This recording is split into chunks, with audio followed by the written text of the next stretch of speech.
Will these move at all? Yeah. Or for, like for, Okay. Wherever you have room. just so I can put my papers down and then I don't know. That That one. one can stay. this one might be easier to move than,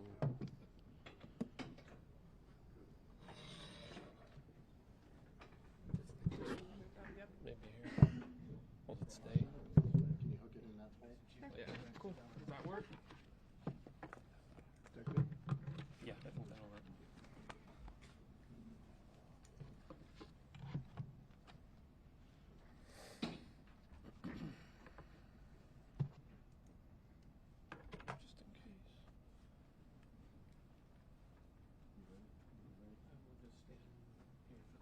Okay.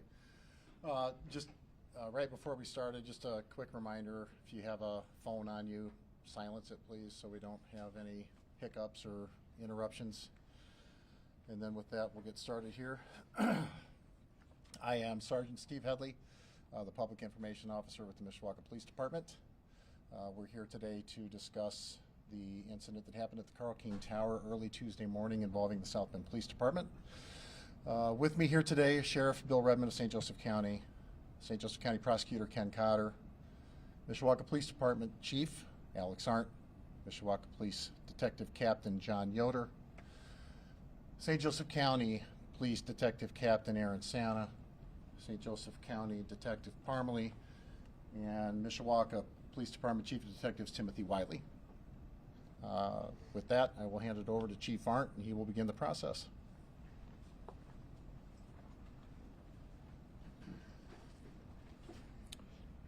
Thank you, and thank you for being here this afternoon. I am Alex Arndt, Chief of Police with Mishawaka, and we are here today to give you an update regarding the South Bend Police Department officer-involved shooting that occurred on October 14th. I would like to start by saying that St. Joseph County has entered into a memorandum of understanding and a protocol for how officer-involved shootings would happen for transparency. Agencies will not investigate their own officer-involved incidents. And in this case, St. Joseph County and Mishawaka Police Department investigated this, and South Bend Police Department was not part of the investigation.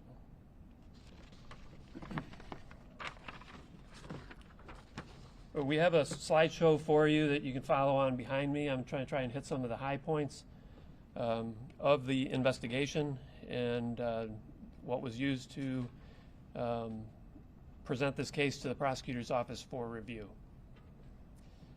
On October 14th at approximately 0:30 hours, which is 12:30 a.m., officers were dispatched to the Karl King Tower's reference to a stabbing that had occurred there. Witnesses and dispatch advised that a woman had been stabbed and that there was a woman in an apartment and she was not being allowed to leave.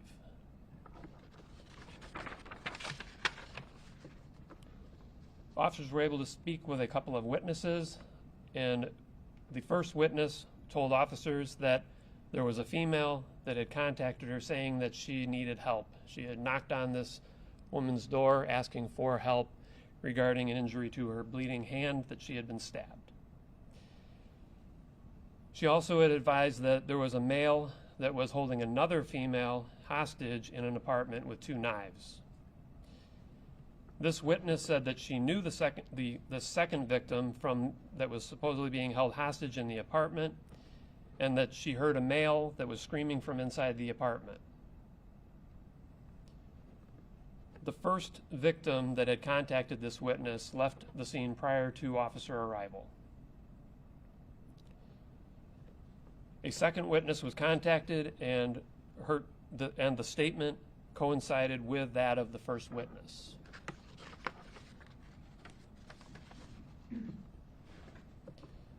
Officers then proceeded to contact this individual at his apartment, which is where they believed that there was another female that was being held hostage. Contact was made at the apartment door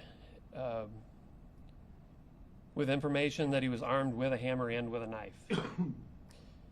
Officers attempted to de-escalate the situation through a variety of means, and They were speaking with him for over an hour attempting to do so, but there was no resolution at that point. A search warrant for the apartment was applied for and was obtained by the officers. And at that time, they opened the door with a set of keys to be able to enter and to try to render aid or see what was going on with this female in the apartment. Immediately upon opening that door, an individual exited the apartment and charged at the officers while armed with a hammer. The officers subsequently used deadly force to stop the advance of the individual toward them with this hammer. This deadly force was with the utilization of firearms, and immediately the officers began to render aid to the individual, ultimately carrying him down the hallway in an elevator to the first floor where there was an ambulance that was waiting in order to take him to the hospital.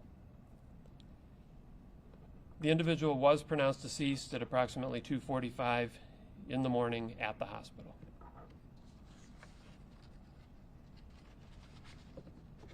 In the investigation, the officers were able to speak with the victim from that apartment. She had advised that she and the individual were in a relationship. At some point during the night that he had used drugs a few hours before, and that he had been becoming violent. She tried to calm him down, but he had a hammer and a knife and she was unable to do so. At one point, she advised that he had put the knife to her throat, as well as had damaged a glass coffee pot in the apartment with that hammer. Fearing for her life, she ran to the bathroom of the apartment and locked herself in.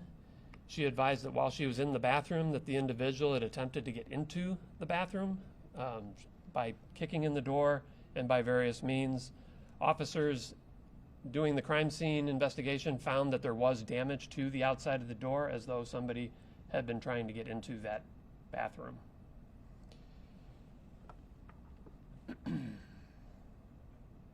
She also had advised that the individual was yelling and had said that he wanted to assault the cops that were outside the apartment.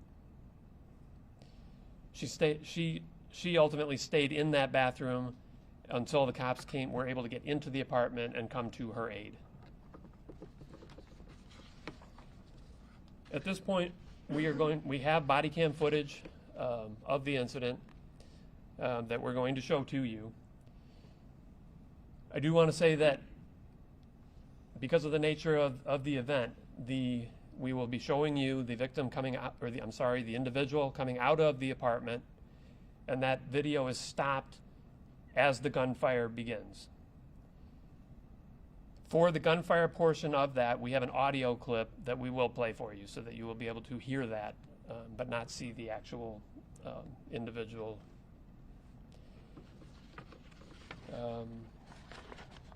After we get done with showing the video, do have a couple of still photos that is going to show the individual as well as the weapon that he displayed as he charged at the officers.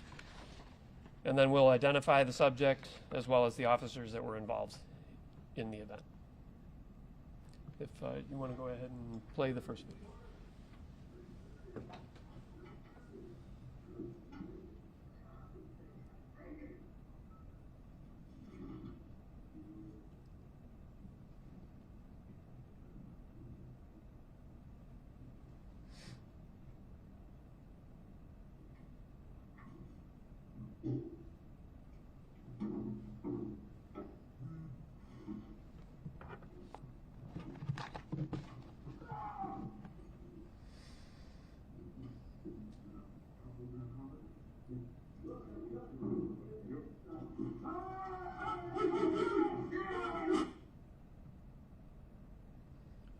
So this is, as you saw, the individual coming out of the apartment with a weapon in his hand and beginning to advance toward the officers.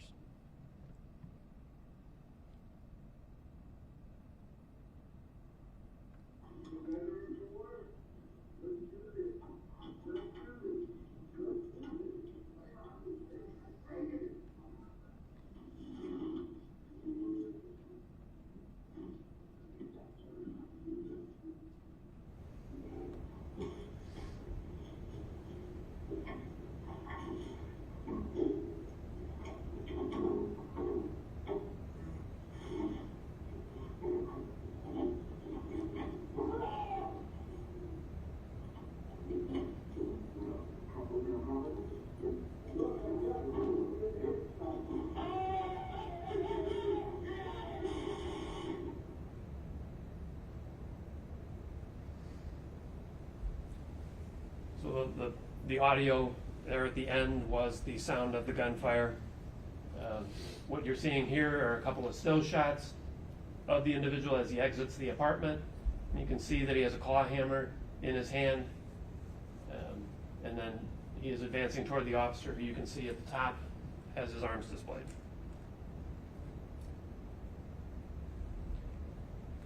The individual is being identified as Christopher Chester, 55 years old. He's identified by fingerprints and witness statements. An autopsy was completed, and the cause of death was multiple gunshot wounds.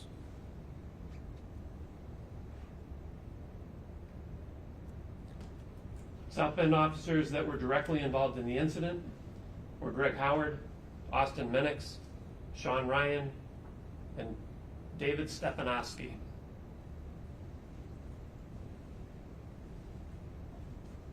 Before I turn it over to Prosecutor Cotter, I do want to mention or thank the investigators that worked this case, and all officers that were involved for their professionalism and determination to transparently determine the facts of the case and this incident. A lot of officers put a lot of time into this to again, determine those facts and to handle it with professionalism. I believe that's all that I have at this time. I'm going to turn this over to Prosecutor Cotter and allow him to comment. It was that after the facts of the case were developed and the investigation was concluded, those facts were passed off to the prosecutor's office for review and determination. Thank you, Chief. I'm Ken Cotter. I'm the prosecutor of St. Joseph County. As the chief had advised you, these are many of the facts that were conveyed to us. So the question isn't, was it a homicide? It is a homicide. Whenever a homicide is defined as death at the hands of another person. But that doesn't make it a crime. There is a determination of whether it's a criminal homicide or a justified homicide. And the factors that I have to weigh, and that all prosecutors have to weigh, is whether or not it was justified. Did they have a right to protect themselves or others using deadly force? Indiana law is pretty clear on that. It requires two things. One, was it an honest belief that they were in fear of imminent, serious bodily danger or death? And two, would a reasonable person in their shoes have felt the same way? So it has to be both. You can't not be afraid and do it, but maybe somebody else would. That's not justified. You also can't say, oh gee, they were looking at me and I'm afraid that they're going to kill me, so I'm going to shoot and kill you. That a reasonable person would not have felt that way. In this case, what facts do we have to make that determination? Well, first, we have the dispatch to those officers, letting them know that a woman has been stabbed. When they arrived, they spoke to two witnesses saying that a woman bleeding from a hand had said that a man in this apartment had stabbed her, and that there was another woman in there and she was fearful for her and was not able to leave that apartment. Those officers spent about an hour trying to negotiate with the man, Mr. Chester. They actually were able to verify that he had a knife and a hammer in his hands. They applied for a search warrant, and a judge reviewed those facts, and the judge determined that yes, they had a legal right to get into that apartment in order to find out and potentially render aid to the other woman who was in there. The man who was inside, Mr. Chester, was yelling at the officers. He was trying to sometimes negotiate. At one point, he actually said, if I don't get food, bad things are going to happen. Get me McDonald's.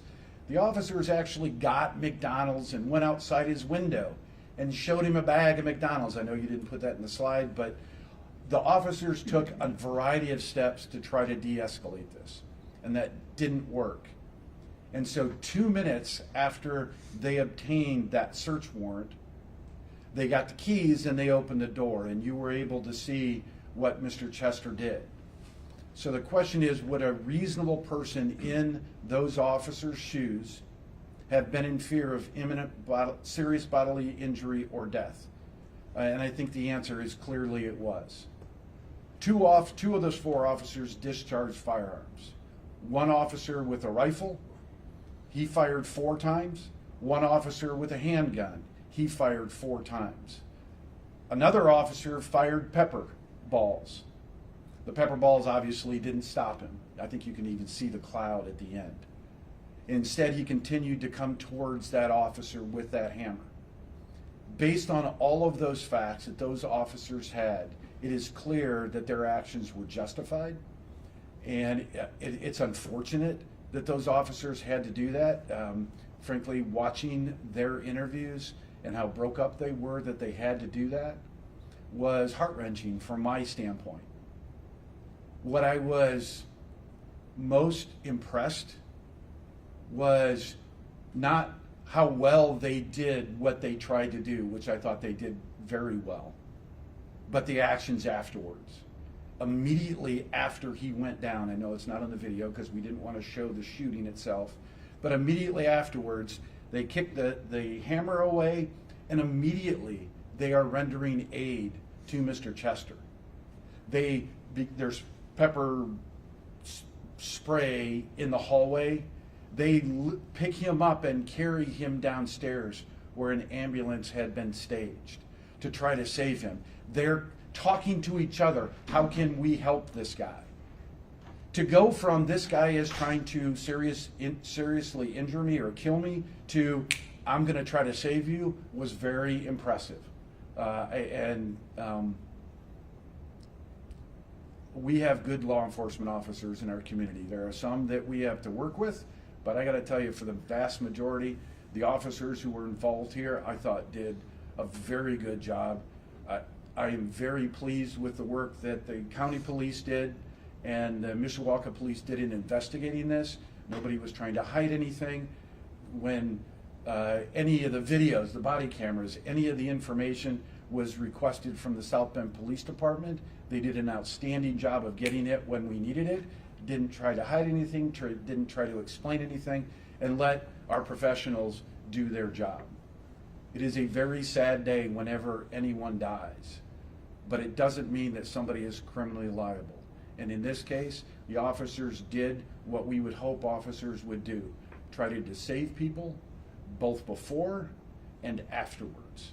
And keep in mind that I'd forgotten this fact that the Karl King apartments have a number of elderly, and the 2 individuals that the officers spoke with were older women. And they voiced their fear. One woman at one point was talking about, I need to get out of here right away, because she was afraid what that person would have done when she saw the one woman bleeding and then heard the yelling from that apartment. I know, Sheriff, that you didn't want to say anything. Do you guys have any questions? And it may need Chief Arndt up here as well, but do you all have any questions? Yes, sir. What about non-lethal? I know you said the pepper balls. What about like a taser or some Yeah, kind of so non-lethal thing? good question. A 4th officer, actually, we put 4 officers up there. 4th officer had his taser, it malfunctioned. He was not able to activate it. He did try, but it didn't work. Is that the type of a situation that a taser would be appropriate for? From Ken Cotter's standpoint, this is not prosecutors, well, but because it's a reasonable person in those shoes, somebody's coming at me a hammer, I'm not sure, I'm going to hope that a taser works. Not the way he was coming out, and not based on all of the facts that they had prior to that confrontation. It wasn't just all of a sudden a guy's with a hammer. He was making threats when he was in the apartment. They knew that the woman had been stabbed. They knew that a woman was inside and she couldn't get out. The door to the bathroom where the woman was hiding, Chief alluded to it. The damage was, there was a gouge mark from a hammer in the door. The door handle was broken off. Based on all of those facts, I don't think anybody should question if in that situation, at that moment, they used deadly force. From a layman's perspective and from the prosecutor, he's got to review these. I don't know if, Chief, you wanted to add to that. I would just say that I believe we're going to be providing what we've shown you here for review, but as you'll notice, this is a very rapidly accelerating incident when that door opens. Less lethal is in place. Less lethal was attempted to be used, but officers had to make the decision that that subject was still advancing on them with closing that gap very rapidly with a deadly weapon. And then deadly force, as the prosecutor has reviewed and said, was appropriate in this situation. Just before, I did forget to say, now, after this investigation, the protocol that the chief talked about early on between the different departments when an officer is involved in a deadly incident, South Bend will now review that to determine whether or not they followed all of their protocols. But from a criminal liability standpoint, it's very clear that the officers did nothing wrong. And I'm sorry to stop you. In the original press release, it said that the woman who was stabbed, she was unable to be located. Any update? Has she been located? We have, or I should say, the detectives have attempted to locate her. In speaking with her mother advises that she has, probably because she was shook up, she's fled the state and she wants nothing to do with this. Okay, but she's been identified? Yes, Okay. yes. And that's victim one, the one who knocked on the door? Correct, who was cut on the hand? Yes. Okay, thank you. Yeah, victim two, who was in the apartment, she was talked to. Okay. She let us know about his activities both during and before the shooting. Victim two's a girlfriend? Victim, In a relationship. they were in a relationship, right? Yes. Okay. Mr. Chester is not from this area. Our detectives have spoken to his mother. She hasn't talked to him in 16 years. He's floated from place to place, but at least according to the victim two, for the last 3 months, they had been in a relationship. Did he have any prior history of violence? Can't talk about a person's prior criminal history, sorry. Ethically, I can't do that. Yeah, But it's her apartment. that's correct. Yeah, it's not his. He actually is not supposed to be staying there, but he was. Why was he supposed to stay there? He was not supposed to because the leases only allow, frankly, I don't know why they have their rules, but only the people who are on the lease are allowed to stay there for any extended period of time. After the autopsy, were there any tests performed to confirm the presence of narcotics in Mr. Chester's system? Yeah, the autopsy was completed, but that investigation is not completed. Okay. So they have to do the drug testing. We do not have the results. Okay. All 8 shots did strike Mr. Chester. He was struck two times on one arm, 1 time on another arm, and then 5 times in the general body area. Okay. And for the 4 officers involved in the shooting, is there any word on when they will return to active duty? That'd be something you'd want to talk to the South Bend Police Department. The thing one of the things I like the most about this protocol is it allows the investigators to determine whether or not any criminal actions occurred by the officers, to just focus on that, and then let the originating department make determinations on what else they do. I know that they require that they go to counseling and things like that, but I don't know how many days that would be. So I know- which is- I know toxicology's still out, right? Correct. Did it seem like he was intoxicated?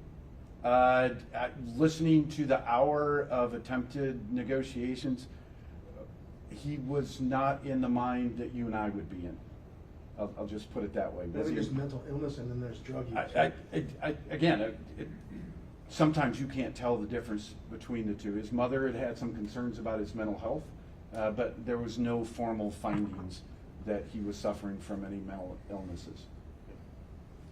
I know you mentioned that officers got him McDonald's as part of negotiation. Well, tried to. tactics. I mean, they Or showed him a tried bag to, outside yeah. the window. Right.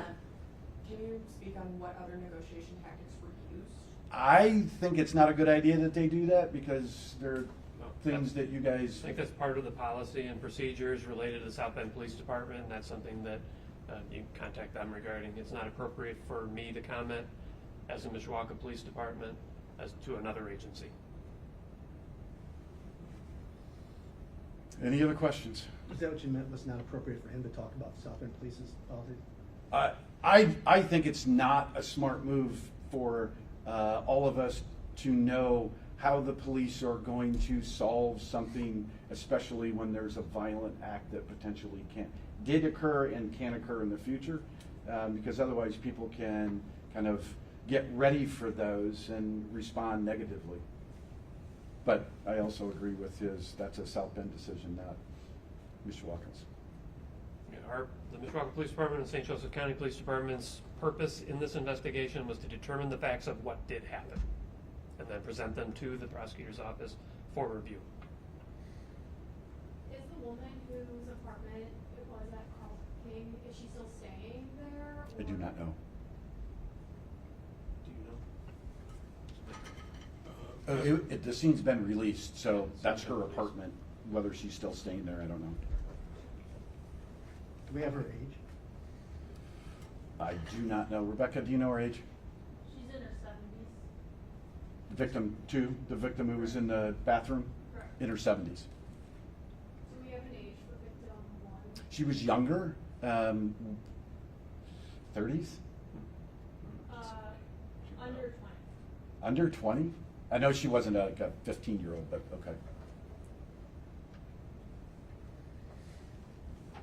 That tells you how good I am being 63 on whether a young person is in their 30s or Was there in their anyone teens. else in the apartment before things escalated besides victim 1 and 2? We're only aware of those. So victim 1 had been in there, but she got out. Correct. Correct. And victim 2 had made comments that she wasn't sure, but she thought that victim 1 was going to try to get out while victim 2 was going to the bathroom. And then it was confirmed that victim 1 did get out. Is there any known relation between victim 1 and 2? Not that we're aware of.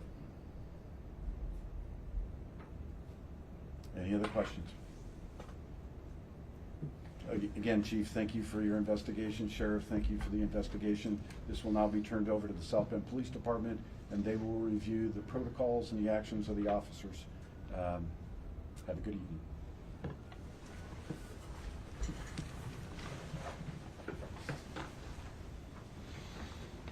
And then you'll, Yeah, once I get the email. and then once we have all the emails of who wants the information that was presented,